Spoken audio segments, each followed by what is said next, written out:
Manifestações da Palavra de Deus. Publicado por Estudos Bíblicos para Crescimento em Deus. No princípio era o Verbo, e o Verbo estava com Deus. E o Verbo era Deus. João 1:1. Introdução. O que é a Palavra de Deus? O que a Bíblia diz? João escreveu: no princípio era o Verbo, e o Verbo estava com Deus, e o Verbo era Deus. João 1:1. Ele continuou dizendo: o Verbo se fez carne e habitou entre nós. João 1:14 da manhã. Pedro escreveu que nascemos de novo pela Palavra de Deus. 1:23 da manhã. Hebreus diz que o universo foi criado pela Palavra de Deus. HB 11:3. Moisés escreveu que o homem viverá de toda palavra que sai da boca do Senhor. DT 8:3. Hebreus diz que a Palavra de Deus é viva, eficaz e mais cortante do que qualquer espada de 2 gumes. HB 4:12 da manhã. Muitas pessoas pensam que a Palavra de Deus é a Bíblia, mas isso nunca é o que a Palavra de Deus significa na própria Bíblia. Jesus e os escritores do Novo Testamento se referem ao Antigo Testamento como as Escrituras, ou como a Lei, ou como os Profetas. Em nenhum lugar a Bíblia se autodenomina a Palavra de Deus. A Palavra de Deus é infinitamente maior que a Bíblia. A Bíblia contém apenas 66 livros, pergaminhos. João escreveu que, se tudo o que Jesus fez fosse escrito, suponho que o mundo inteiro não poderia conter os livros que seriam escritos. João 9:25 da noite. Isso é muito mais do que 66 livros. Expliquei isso com mais detalhes em As Escrituras e a Palavra de Deus. Então, o que é a Palavra de Deus? Precisamos olhar mais profundamente. Palavra e Espírito.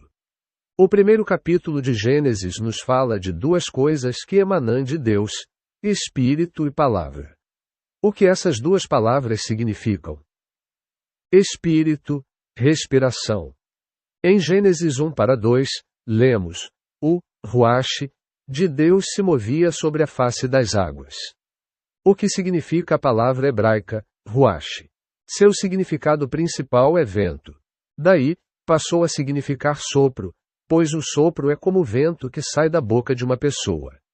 A isso, acrescenta-se o significado de espírito. A palavra hebraica ruach, a palavra grega pneuma, e a palavra latina espíritus significam respiração, vento ou espírito. Deus tem uma boca como a de um ser humano, e sai ar dela? Obviamente que não. Mas isso é o melhor que a linguagem humana consegue fazer para descrever o que vem de Deus. A respiração também é uma imagem da vida. Todos os seres vivos respiram. Quando a respiração cessa, a vida se foi. Palavra. Na maioria das Bíblias em inglês, a palavra traduz a palavra hebraica, davar, e a palavra grega logos, mas palavra não é uma boa tradução. Tanto davar quanto logos têm um significado muito mais amplo do que palavra em inglês. Nenhuma palavra em inglês consegue abranger toda a sua gama de significados. Davar significa principalmente algo falado, uma palavra, uma frase ou mais. Também tem o significado simples de coisa. A palavra de Deus pode, portanto, significar qualquer coisa que Deus fale ou qualquer outra coisa que venha de Deus. João 1:1, na verdade, diz: o Verbo era Deus. Veja a definição de davar de Strong. A palavra grega logos também tem um significado muito mais amplo do que a palavra em português e inclui as ideias de pensamento, discurso e conversação.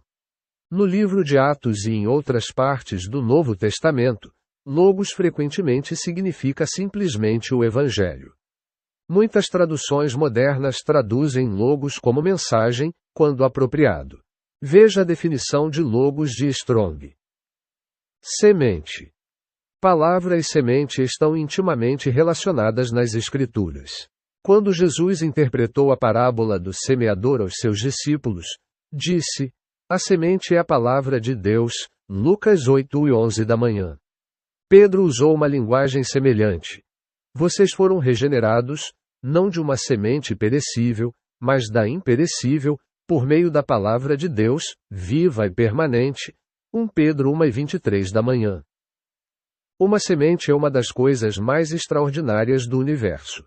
O tamanho de um espermatozoide humano é de cerca de meio milésimo de milímetro.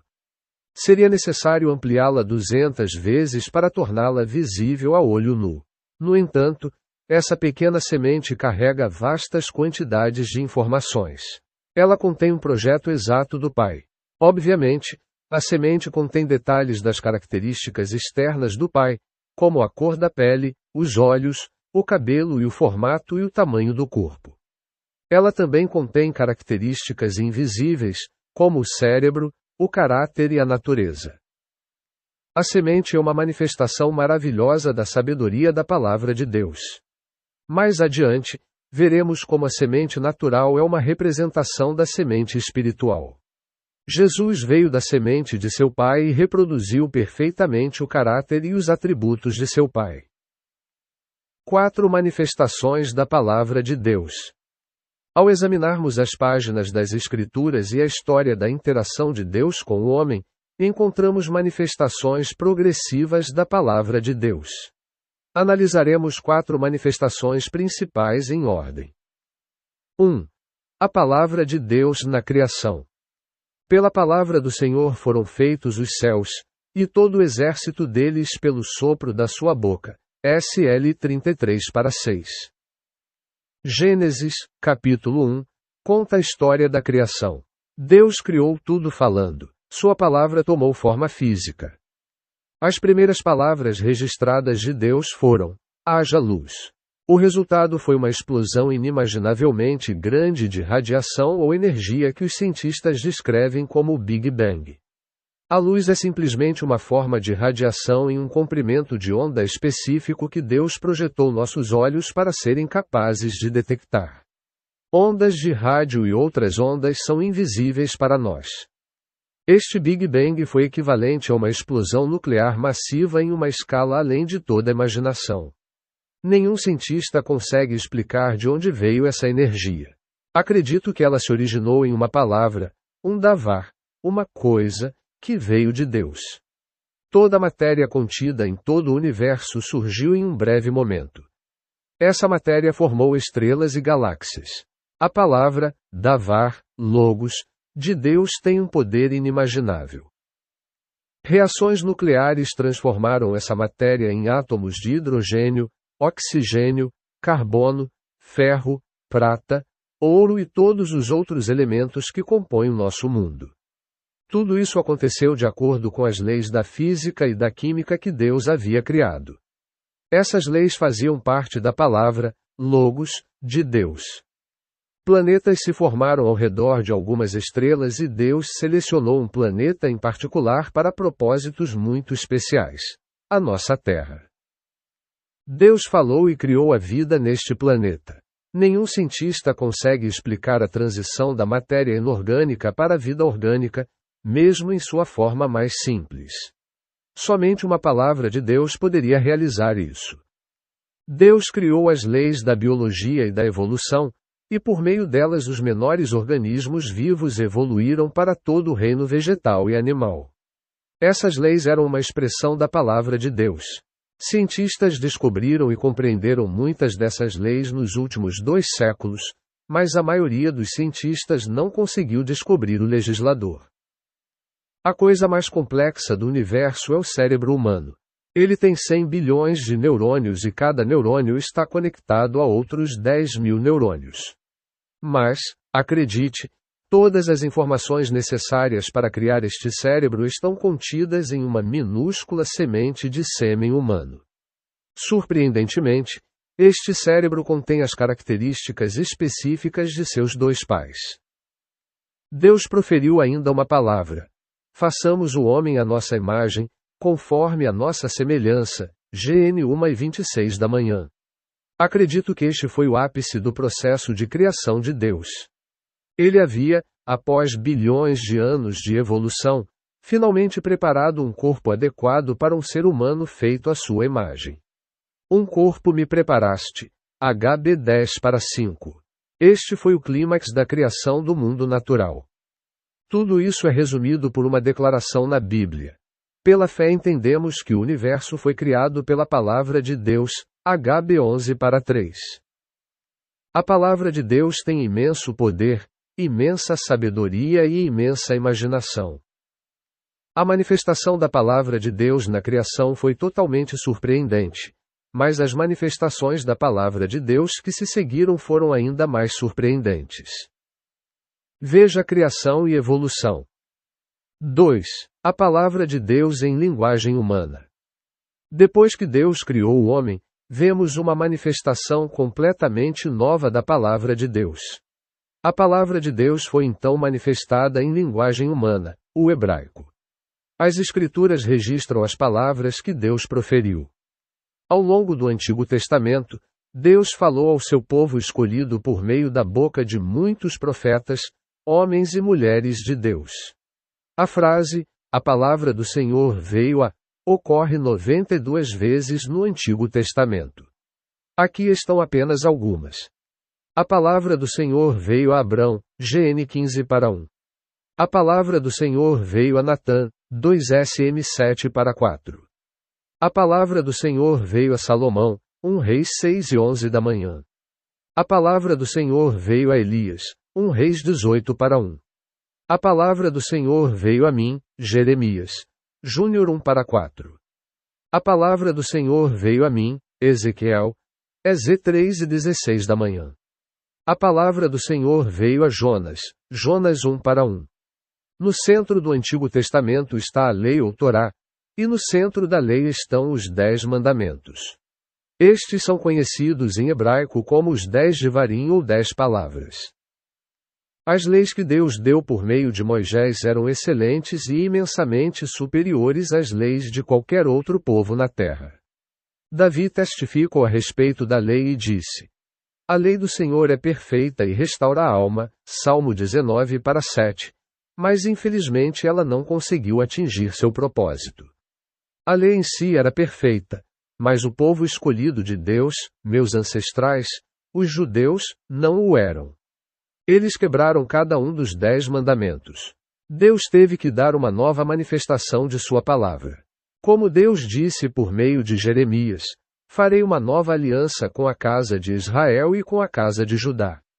Porei a minha lei no seu interior e a escreverei em seu coração.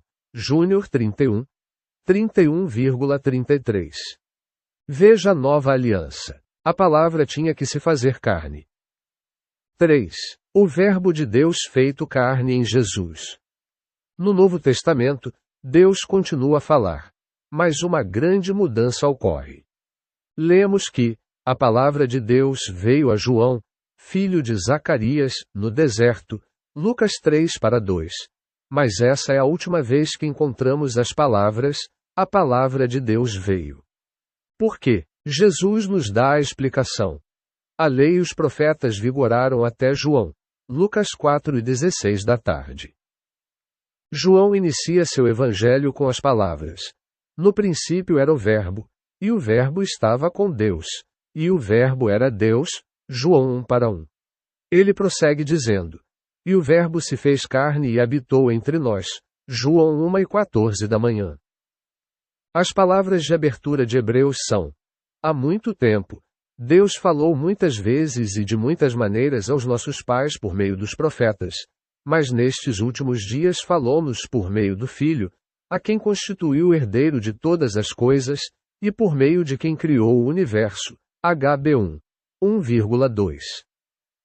Vemos nessas duas referências que foi o mesmo Verbo de Deus, o Davar Elohim, o Logos Theou, que criou o universo e se manifestou na carne como Jesus. Como Jesus nasceu, ou melhor, foi concebido. Ele nasceu de 3 coisas: a palavra, o Espírito e a semente. A palavra de Deus veio a Maria por meio do anjo Gabriel. Eis que conceberás e darás à luz um filho, e lhe porás o nome de Jesus. Lucas 1:31 da manhã. Gabriel continuou dizendo: O Espírito Santo virá sobre você, e o poder do Altíssimo a cobrirá com a sua sombra. Por isso, o santo que há de nascer será chamado Filho de Deus. Lucas 1:35 da manhã. A palavra de Deus foi implantada como uma semente no ventre de Maria. Jesus era totalmente único. Ninguém como ele jamais havia pisado na terra. Tão grande era a diferença entre ele e seus predecessores que chegou a dizer: todos os que vieram antes de mim são ladrões e salteadores. João 10:8. Que declaração! Sob a antiga aliança, a palavra de Deus veio aos profetas e homens de Deus. Isso em si era maravilhoso, mas a palavra de Deus veio somente a eles. Não permaneceu neles. Jesus era completamente diferente. Procure nos 4 evangelhos e você nunca encontrará as palavras. A palavra de Deus veio a Jesus. A palavra de Deus nunca veio a ele. Em vez disso, a palavra de Deus estava nele e saía dele. Ele mesmo, era a palavra de Deus. Paulo escreveu: Deus estava em Cristo reconciliando consigo o mundo. 2 Cor 5:19 da manhã. Jesus era filho de seu pai. A semente de seu pai, que é a palavra de Deus, estava nele, e por isso ele manifestou todas as características e atributos de seu pai. Quais são esses atributos? Os 3 maiores atributos de Deus são sua sabedoria, seu amor e seu poder. Jesus manifestou todos eles. Jesus manifestou a sabedoria de Deus. Aos 12 anos, conversou com os rabinos no templo e todos os que o ouviam ficavam admirados com a sua inteligência e com as suas respostas. Lucas 2:47 da manhã. Mais tarde, os oficiais enviados para prendê-lo disseram: ninguém jamais falou como este homem. João 7:46 da manhã. Ninguém conseguia derrotá-lo ou prendê-lo numa discussão. Em todas as situações, ele demonstrava a sabedoria de Deus. Jesus manifestou o poder de Deus. Nenhuma situação estava além de sua capacidade de lidar. Ele podia anular todas as leis da natureza. Sem vinho, ele transformou água em vinho. Sem comida, ele multiplicou os pães e os peixes. Sem barco, ele andou sobre as águas. Uma tempestade no mar da Galileia. Ele ordenou que se acalmasse. Seu amigo Lázaro morto. Ele ordenou que ele saísse do túmulo. Jesus manifestou o amor de Deus. Por 3 anos, ele caminhou pela terra de Israel demonstrando amor e compaixão, curando os doentes, purificando os leprosos, ressuscitando os mortos e expulsando demônios. Ele finalmente fez o sacrifício supremo para salvar a raça humana do pecado. Ninguém tem maior amor do que aquele que dá a sua vida pelos seus amigos. João 3:13 da tarde. 4. O Verbo de Deus feito carne no seu povo. Jesus foi o primogênito de muitos irmãos. Ele foi um protótipo da nova criação de Deus. Deus não planejou que Jesus fosse filho único. Ele pretendia que Jesus fosse o primeiro filho de uma grande família de irmãos e irmãs. Como essa família deveria nascer? Jesus, Pedro e João falaram sobre o novo nascimento. Jesus falou em detalhes. Em verdade te digo que aquele que não nascer de novo não pode ver o reino de Deus. Nicodemos lhe disse: como pode um homem nascer, sendo velho? Pode, porventura, entrar segunda vez no ventre de sua mãe e nascer? Jesus respondeu: em verdade te digo que aquele que não nascer da água e do Espírito não pode entrar no reino de Deus. O que nasce da carne é carne, e o que nasce do Espírito é Espírito. Não te maravilhes de eu te ter dito: é necessário que vos nasça de novo. João 3:3-7. Pedro escreveu: vocês foram regenerados, não de uma semente corruptível, mas da incorruptível, por meio da palavra de Deus, viva e permanente. 1 Pê1:23 da manhã. João escreveu: todo aquele que é nascido de Deus não vive na prática de pecado, porque a semente de Deus permanece nele, e não pode viver no pecado, porque é nascido de Deus. 1 João 3:9. Vemos as mesmas 3 características nos nascimentos da nova família de Deus que vemos no nascimento de Jesus: a palavra, o Espírito e a semente. O nascimento dos membros mais jovens da família é como o nascimento do irmão mais velho. Em toda a natureza, é normal que irmãos mais novos cresçam até a mesma estatura do irmão mais velho. Quando eu tinha 2 anos e meu irmão mais velho tinha 4, ele era muito maior do que eu e superior em todos os sentidos. Mais tarde, eu o alcancei e acabei ficando 2 centímetros mais alto. O que isso significa? Significa que devemos crescer até a estatura do nosso irmão mais velho, Jesus. Significa que, assim como ele manifestou os atributos e características de seu pai, nós também devemos manifestar essas características. Jesus demonstrou o poder de Deus. Nós também devemos demonstrar o mesmo poder. Jesus mostrou a sabedoria de Deus. Nós também devemos. Jesus estava cheio do amor de Deus. Nós devemos ser assim. Jesus resumiu isso em uma declaração clara. Em verdade vos digo que aquele que crê em mim também fará as obras que eu faço, e as fará maiores do que estas, porque eu vou para meu Pai. João 2:12 da tarde. O plano de Deus era ter múltiplas reproduções de Jesus. Ele queria mais filhos que fossem como Jesus. O Verbo se fez carne em Jesus e esse processo precisava ser repetido. O Verbo tinha que se fazer carne em todos os seus irmãos e irmãs, dos quais ele era o primogênito. Pouco antes de sua partida, Jesus falou sobre a semente. Quando estava em Jerusalém para sua última Páscoa, alguns gregos que tinham ouvido falar dele quiseram vê-lo. João 12:20-25. Jesus deu uma resposta enigmática e aparentemente irrelevante. Em verdade vos digo, se o grão de trigo, a semente, caindo na terra não morrer, fica ele só. Mas se morrer, dá muito fruto. João 12:24. O que ele queria dizer? Ele não queria que aqueles gregos o vissem, e que ele os visse. Sem dúvida que sim, mas seus objetivos eram muito mais amplos do que ser visto por apenas alguns gregos. Todo olho humano, judeu e gentil, homem e mulher, jovem e velho, precisa ver Jesus, e um dia todo olho o verá. Apocalipse 1:7.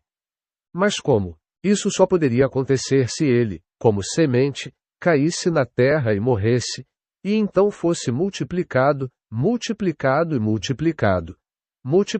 até ser reproduzido em homens e mulheres, jovens e velhos, ricos e pobres, cultos e simples, em todas as nações debaixo do céu.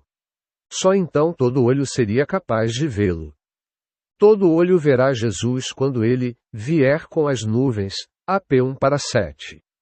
O que serão essas nuvens? Não as nuvens de água comuns que vemos todos os dias. Serão nuvens humanas. Humanos que foram levantados para se sentarem com ele nos lugares celestiais que ele preparou para eles.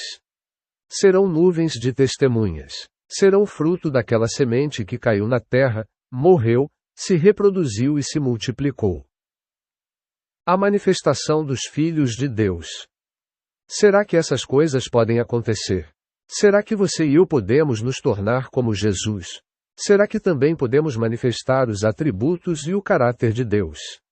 Parece quase impossível. Parece estar muito além do nosso alcance. No entanto, Jesus e os 3 escritores mais proeminentes do Novo Testamento, Pedro, Paulo e João, previram que isso é o que acontecerá. Jesus disse, em verdade vos digo, todo aquele que crê em mim também fará as obras que eu faço, e as fará maiores do que estas, porque eu vou para meu Pai. João 2:12 da tarde. Que obras maiores alguém poderia fazer do que ressuscitar um homem que estava morto há 4 dias? Expliquei isso em sinais e maravilhas. Jesus nunca esperou que seus seguidores fossem menos do que ele.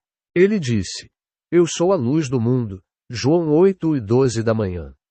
Ele também disse, vós sois a luz do mundo. Mateus 5:14 da manhã.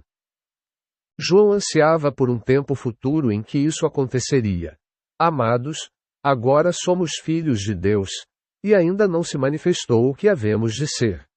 Mas sabemos que, quando ele se manifestar, ou quando ele se manifestar, seremos semelhantes a ele, porque o veremos como ele é. 1 João 3:2. Ele previu claramente um tempo futuro em que seríamos como Jesus. Pedro também ansiava por uma grande esperança futura. Bendito seja o Deus e Pai de nosso Senhor Jesus Cristo.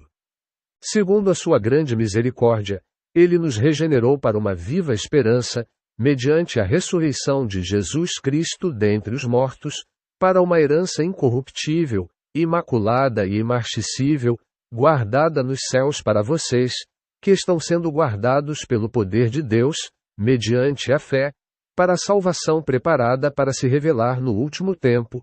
1 P1:3-5. Creio que agora estamos nos aproximando deste último tempo que Pedro ansiava. Paulo escreveu: a criação aguarda com grande expectativa a manifestação dos filhos de Deus, RM 8:19 da manhã. Paulo também ansiava por um tempo futuro, que ele chamou de a manifestação dos filhos de Deus. Quando uma semente é plantada no solo, ela fica escondida da vista. Por algum tempo, nada aparece acima da superfície. Quando finalmente surge um broto verde, ele não se parece com nenhuma outra planta. Passa-se muito tempo, talvez meses, talvez anos, até que a semente finalmente dê fruto. Assim será com as manifestações dos filhos de Deus. O próprio Jesus viveu discretamente em Nazaré durante os primeiros 30 anos de sua vida. Apareceu brevemente no Templo de Jerusalém aos 12 anos e demonstrou sabedoria muito além de sua idade. Mas não lemos sobre nenhum ministério público, nenhum ensinamento, nenhuma demonstração do poder de Deus, nada que fosse diferente das pessoas comuns com quem se relacionava. Ninguém o reconheceu por quem e o que ele era. Seguiram-se 3 anos de sua manifestação como Filho de Deus. Assim será com os filhos de Deus.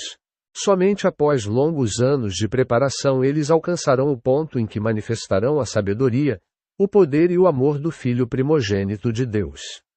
Mas chegará o tempo em que o propósito pleno de Deus será alcançado. Ele precisará ter uma família completa, todos reproduzindo o caráter e os atributos de seu irmão mais velho. Nota: o grego usa a palavra haioi, ruioi, para filhos, e esta palavra não inclui filhas.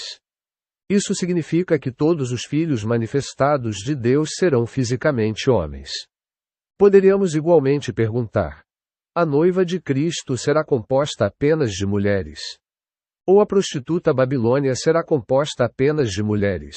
A resposta para todas essas perguntas é não. Masculino nas Escrituras representa liderança, autoridade e poder. As pessoas podem ser fisicamente mulheres, mas espiritualmente homens, ou fisicamente homens, mas espiritualmente mulheres. Os filhos de Deus incluirão aqueles que são fisicamente mulheres, se forem espiritualmente homens. Conclusão. Consideramos 4 grandes manifestações da Palavra de Deus. A Palavra de Deus na criação. A Palavra de Deus em linguagem humana. O Verbo de Deus feito carne em Jesus. O Verbo de Deus feito carne no seu povo. Todas essas são manifestações da incrível sabedoria, imaginação e poder da Palavra de Deus. Os 3 primeiros já são história. Já foram totalmente concluídos. O 4º é um trabalho em andamento. Já começou, mas ainda não está completo. A manifestação dos filhos de Deus será muito diferente da igreja da história da igreja. A maior parte da igreja tradicional falhou em manifestar os atributos de Deus. Em vez de manifestar o poder de Deus, manifestou a fraqueza do homem. Em vez de manifestar a sabedoria de Deus, manifestou a loucura do homem. Muitas vezes, em vez de manifestar o amor de Deus, manifestou o ódio e a contenda do homem. Veja a Babilônia. Tudo isso está mudando agora. Deus está trazendo à luz um novo povo que manifestará sua sabedoria, seu poder e seu amor. Eles serão manifestados como filhos de Deus. Criação e evolução.